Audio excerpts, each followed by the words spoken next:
Pathway to NATO membership. That's on the agenda when President Biden meets with Ukrainian President Zelenskyy today. It's the first meeting since NATO announced it will extend an invitation to NATO once it meets certain requirements. And NBC's Alice Barr is live for us this morning on Capitol Hill with details. Alice, good morning to you. Good morning, Maureen and Carmen. So Presidents Biden and Zelenskyy have always had a pretty warm relationship, but now these simmering tensions over when, under what conditions Ukraine might gain access to NATO, they're really testing that relationship.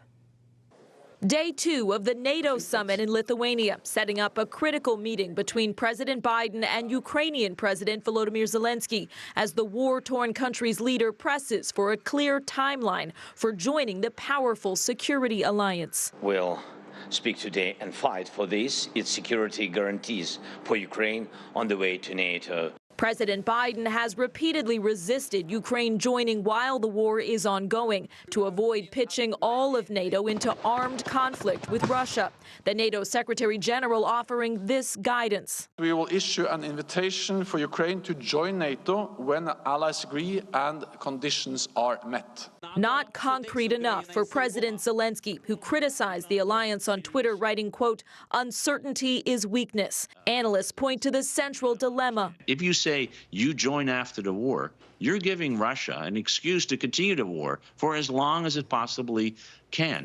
There is division over a controversial U.S. decision to provide Ukraine with cluster bombs, banned in more than 2/3 of NATO countries because of a history of increased civilian casualties. The U.S. calling it a temporary stopgap while allies restock other rapidly depleting munitions. If we didn't do it, we don't do it, then they will run out of ammunition. If they run out of ammunition, they will be defenseless. A delicate balance to defend Ukraine without yet offering the full protection and pitfalls of NATO membership. Allies at the summit are promising to step up their support for Ukraine in its fight. President Biden will deliver a speech a little bit later today focused on that commitment. Maureen? And Alice, where does the president go from here?